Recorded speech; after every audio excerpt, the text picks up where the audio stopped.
Assalamu alaikum warahmatullahi wabarakatuh. Ustad, someone's sibling is being bullied in their public middle school. What advice can you give them and their sibling and how they should deal with the situation at hand? The sibling is having a very difficult time coping in their environment as they have recently moved to a new area. Jazakallahu khairan wa barakallahu fikum, your brother in Islam. Hassan Siddiqui.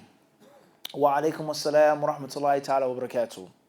With regards to a child being bullied, it doesn't mention whether it's a Muslim bully or non-Muslim bully, but it's a problem in school and in formal education. It always has been a problem, it is a problem, and it always will be a problem. And it doesn't change in life. Childhood bullies are grown-up bullies. Allah Azza wa Jalla, He created Adam alayhi salam from different parts of the earth.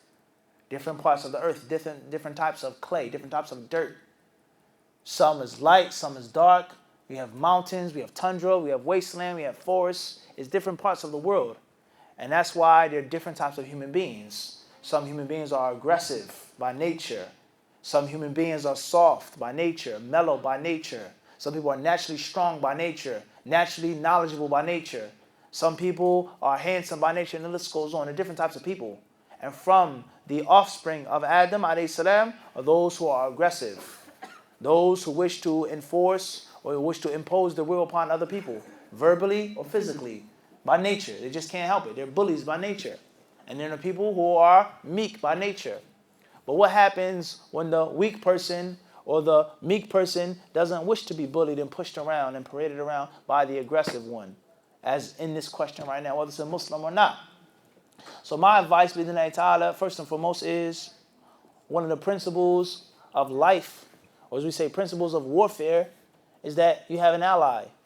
No one in the school is your friend, Muslim, non-Muslim, nobody that you know, that you're friends with, that can help you out, before you even get into the concept of defending yourself and fighting back.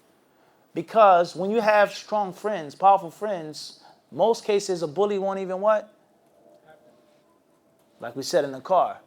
He said, if you were my friend, you wouldn't have no problems. Everybody understand this? If you knew me, you wouldn't what? Just say my name, they won't even bother you. Walk down the street with me, Khalil. I want everybody to see me and you walking down the street.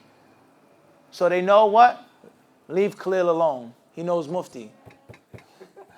Everybody understand this? Everybody see us in public. I'm Muhammad Sharif, right, Sheikh?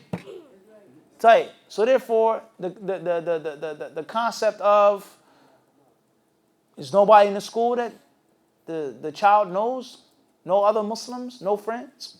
Secondly is, in most cases, bullies understand one language, and that is the language of a bully.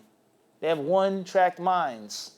And in most cases, bullies bully people and they fight people because they're missing something themselves. They're missing something themselves. They're lacking something in themselves. If you read the books of history, you'll find 9 out of 10 tyrants, dictators, oppressive leaders were people that were abused when they were younger. Father abused them. Mother abused them. He never had parents. No one ever threw a ball with him. No one ever took him out, bought him an ice cream cone. 9 out of 10 from the east to the west. This great political leader, this great dictator that started this war, that killed millions of people in this country, he was abused and beat up by his father or his mother. Rather, you can go even deeper than that. We start talking about athletes, great athletes, especially athletes like boxers. Read their biographies. You'll find they were beat oftentimes. They were beat up. They were abused when they were younger. So they're not fighting because they love fighting. They're not knocking people out or destroying people, countries because they love doing it, but because of the pain and the hurt that they suffer from. Because of the pain and the hurt that they suffer from. However, despite the fact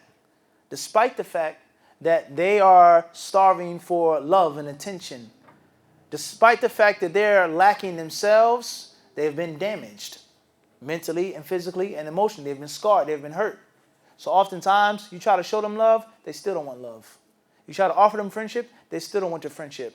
And sometimes the only language that a bully will understand is the language of a bully. And that's oftentimes violence and aggression. Violence and aggression, unfortunately. So therefore, bi'idhnillahi ta'ala, my advice is the only thing that the bully is going to respect if you stand up to the bully. He may beat you up. He may be bigger than you. He may be stronger than you. But the next day, you fight him again, even if he beats you up the third day. Eventually, the bully is going to get tired of someone that does what? That fights back.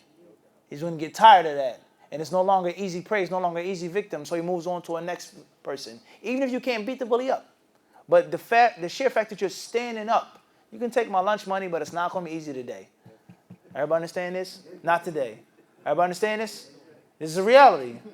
Last but not least is for you to learn the necessary things that will allow you to defend yourself and protect yourself and put the bully in his place. Whether it's boxing, martial arts, whatever you call it, however you call it, whatever name, it means nothing.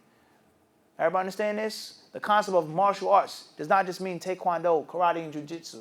Martial arts is an art of being martial. Whatever it is, whatever country you come from, learn how to defend yourself. Someone grab you, someone try to throw you, someone try to punch you. Learn how to defend yourself. And this is something that we said a long time ago, that the Muslims, every Muslim should know the basics of self-defense. Every Muslim should know some type of martial art. Some type of martial art, whether it's street boxing, gym boxing, karate, kung fu, whatever name or title you give it. Names don't mean anything. It's the concept of having the ability to defend yourself. Man, woman, and child. Every Muslim should have the necessary courage and strength not to be a punk and not to just allow someone to push you over and take over and do whatever they want to you. Every single Muslim. And that is because the izzah, the might, belongs to Allah, it belongs to His Messenger, and it belongs to the believers, as Allah says in the Quran. And that izzah is spiritual might, mental might, and also physical might as well.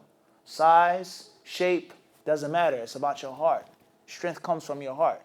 So therefore, your children, you should teach them how to defend themselves. Sign them up with some type of classes. Get them some type of tutoring in which someone who's bigger and stronger, more aggressive, they say, no, not today. You can't impress me. Bi-idhnillahi subhanahu wa ta'ala. And perhaps you may win the friend. You may win the heart of that bully by you giving him a physical lesson. As Allah tells us in the Quran, that an enemy you may have may become what? Close friend. Everybody understand this? So that's my advice, bi-idhnillahi subhanahu wa ta'ala. In brief, obviously take the necessary means with regards to the administration, the teaching staff, the principal, the teacher. Why is my son being abused? Why is my daughter being abused? But oftentimes that doesn't work. Oftentimes the system will fail you. And sometimes you have to take the system into your what? Your own hands, with the permission of Allah Azza wa Jalla. Wallahu alam.